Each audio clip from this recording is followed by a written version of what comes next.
Salve, Pacholada, eu tô aqui pra falar sobre uma classificação.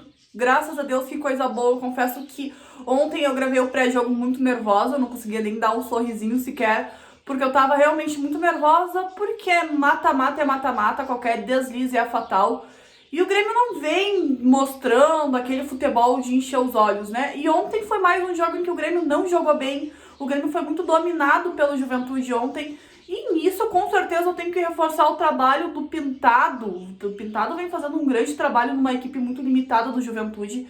E o Grêmio encontra muita dificuldade em bater de frente quando a equipe é organizadinha, né? Toda estruturadinha, que foi o que aconteceu ontem contra o Juventude. Só que, por outro lado, futebol, eu coloquei isso até na minha crônica do Instagram, futebol não tem espaço para esse debate de foi justo ou não foi justo. O Juventude merecia ter feito gol, merecia ter ganho. Pelo futebol que ele apresentou dentro de campo, sim. Só que a equipe do Renato Portaluppi foi muito mais efetiva. Em ambos os jogos, a oportunidade que a equipe do Renato teve, foi lá e matou a jogada, fez gol. E ontem, o Tassiano colocou a classificação no banco. Olha, por essa ninguém esperava, né? Por essa ninguém esperava. E hoje eu tô tendo que vir aqui nesse vídeo falar que brilhou a estrela do Renato Portaluppi. Mais uma vez, em mais mata-mata. O Renato gosta de fazer essas coisas, a estrela do Renato sempre brilha. Sempre parece que escolhe a dedo o autor do gol. Ontem ele escolheu, o Tassiano entrou em campo. E o Tassiano é muito criticado pela torcida, inclusive por mim, eu não posso ser hipócrita de falar que não. Ontem, inclusive, quando o Tassiano entrou em campo, eu dei uma surtada. E eu vi muito torcedor surtando junto comigo. Mas hoje eu preciso falar que sim, o Tassiano é um jogador muito esforçado. Ele é um jogador que está sempre muito empenhado nos treinamentos. Mas ele não consegue. Tem aqueles jogadores que pecam muito na técnica, mas na raça compensa muito. Como, por exemplo, o Jael. O Tassiano, ele é muito empenhado, só que o empenho dele não compensa. Ele é um jogador insuficiente para atuar no Grêmio. Ou talvez, eu não vou nem ser tão radical, mas talvez ele seja um jogador insuficiente para ser o 12º homem do Renato em Copa do Brasil e em Libertadores da América. Eu não nego que talvez para elenco, para grupo, seja uma peça interessante. Não nego, talvez sim. Como, por exemplo, ontem ele salvou o jogo. Ontem ele salvou o Renato, salvou a pele do Renato, salvou o Grêmio, né? Porque o Grêmio estava tomando sufoco do Juventude. Colocaram uma bola na trave que, olha, naquele momento eu percebi que Deus é gremista. Mas eu não vejo, tá? Eu não vejo todo esse potencial no Tassiano, porque muitos criticavam o Tassiano antes do gol e depois do gol mudaram totalmente a opinião. Eu sigo tendo a minha opinião, apesar dele ter feito o gol ontem, eu dou todo o mérito do mundo pra ele hoje. Mas mesmo assim eu continuo mantendo a minha opinião sobre ele. Agora uma questão muito importante, tá? Que eu vou citar nesse vídeo sobre o jogo de ontem. No primeiro tempo foi lamentável, né? A gente percebia que não tinha uma ligação muito... não tinha mínima ligação entre o meio-campo e o ataque, não conseguiam formular nenhuma jogada, não conseguiam trazer nenhuma dinâmica para o jogo, e isso acabava fazendo com que o Grêmio ficasse totalmente envolvido no jogo do Juventude. E o Juventude indo muito para cima, né? O Juventude brigou muito na noite de ontem, ele queria realmente a classificação. E o Grêmio não tinha essa dinâmica no meio-campo, faltava um armador. O Isaac, no primeiro jogo contra o Juventude, foi perfeito, teve uma boa atuação, foi bem demais. E ontem o Isaac sumiu. Eu entendo que isso se deve muito porque o Isaac não tem uma sequência, tá? Mas mesmo assim, eu não apostaria todas as minhas fichas no Isaac para continuar tendo uma continuidade na Copa do Brasil.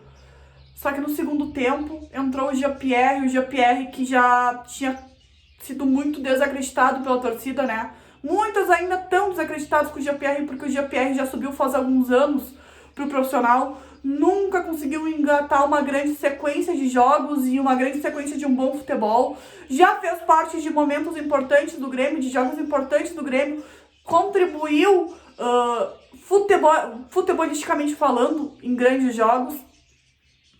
E daí esse ano ele não fez quase nenhum jogo, não atuou muito, não conseguiu atuar 90 minutos. Mas ontem ele entrou em campo e tem uma frase que vai cair muito bem nesse momento agora. O Grêmio, com a entrada do Jean-Pierre, mudou da água pro vinho. Porque o Jean-Pierre é, sim, um camisa 10. Ele conseguiu articular todas as jogadas, ele conseguiu incorporar o nosso meio campo, né? O nosso meio campo tava muito vago, tava muito vazio, não tava preenchido. O Jean-Pierre chegou, trouxe dinâmica, aquela dinâmica que faltava muito no primeiro tempo. O Jean-Pierre entrou em campo e trouxe a dinâmica. O que eu a entender na entrevista que sim, que o Jean-Pierre pegaria uma sequência agora, que o Jean-Pierre é o 10 titular do Grêmio quando conseguir ter uma sequência. Isso me faz acreditar que ele vai começar a ter muito mais oportunidades na equipe. Mesmo assim, eu faria mais uma contratação, tá? De um camisa 10, de um meia mais articulador, porque não tem como... Eu não posso nem sonhar em ver o Robinho tendo que atuar um jogo muito importante da Libertadores, ou da Copa do Brasil não pode, mas da Libertadores. E eu acho, sim, que eu, apesar de começar a sentir que vai dar pra contar com o Jean-Pierre, né? O Jean-Pierre tá começando a ganhar a confiança da torcida de novo. Ele ainda tem muito a provar. Ele tem muita coisa pra provar ainda. E outra coisa que aconteceu no jogo ontem, Maicon, né? E é preocupante a forma como o Maicon saiu, dependendo da lesão. Muito provavelmente a gente não vai ver o Maicon mais entrar em campo esse ano. E aí a gente precisa de um substituto. E a gente não tem. Eu poderia falar nesse vídeo que o Jean-Pierre poderia sim fazer facilmente a posição do Maicon, porque ele fazia isso na base. Só que daí quem que vai fazer a posição do camisa 10? Tipo, hoje o Jean-Pierre é o melhor, é a melhor opção. Na minha visão, o Jean-Pierre não pode ser reserva no time do Grêmio hoje, atualmente falando. E aí é uma preocupação. E o Grêmio tem o que? Hoje é sexta-feira, segunda-feira fecha de janela. Tem 3 dias aí pra lutar por uma contratação. Vamos ver o que acontece nas próximas horas, né? Vamos ver o que vai acontecer. Futebol é resultado. O jogo foi justo. Foi justo com o Juventude? Não, o Juventude merecia a vitória. Jogou mais, se impôs mais que o Grêmio. Brigou mais que o Grêmio. Só que essa discussão sobre justiça no futebol só vale quando se trata de VAR, né? E o VAR ultimamente tá dando umas derrapadas incríveis. Mas justiça não cabe no futebol é resultado. Muitas vezes a gente já viu o Grêmio jogando bem também e não conseguindo sair do empate, por exemplo. Isso aconteceu nessa temporada. Em jogos que o Grêmio merecia ter ganho, contra o Corinthians, por exemplo, dentro da arena. E o Grêmio não conseguiu. Justiça não cabe no futebol. O Grêmio acabou sendo muito mais efetivo que o Juventude do Pintado. Tomou sim sufoco, ganhou, teve menos posse de bola. Mas as oportunidades que o Grêmio teve, o Grêmio aproveitou. Fez gol no primeiro jogo, uma jogada belíssima do Isaac e do PP. Ontem fez gol com uma iniciativa do Diego Souza e do Cortez. E quem contemplou o Grêmio com o alívio, com a classificação foi o Tassiano. Brilhou a estrela do Renato ontem, isso... Por mais que eu critique muito o Renato, né? Por mais que eu e grande parte da torcida às vezes não entendemos as escolhas do Renato, hoje ninguém pode dizer que a classificação de ontem não passou pela mão do próprio treinador do Grêmio.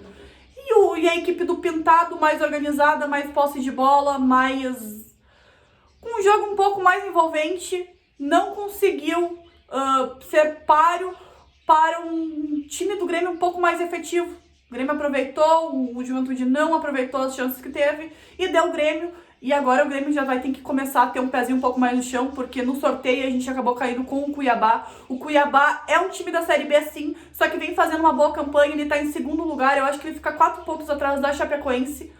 Botou o Botafogo na roda, se classificou em cima do Botafogo e tem que corrigir os erros agora. O Renato tem que entender que tem alguns jogadores na equipe que não precisam ser titulares.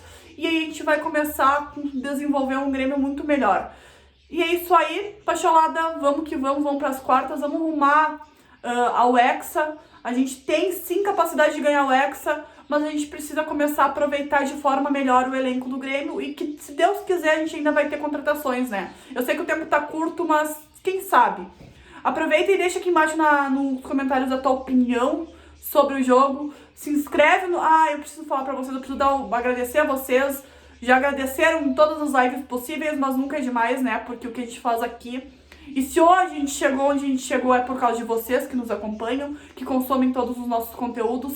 E então fica aqui o meu muito obrigado por cada um de vocês que é inscrito no canal. E se tu ainda não é inscrito, por favor, se inscreve, porque a Pachola cumpriu o primeiro objetivo, que era chegar a 100 mil inscritos. E agora o nosso objetivo é muito maior, né? A gente quer chegar a 1 milhão de inscritos e por isso que a gente vai precisar do apoio de vocês. É isso aí, muito obrigado, tamo junto e dá-lhe Grêmio.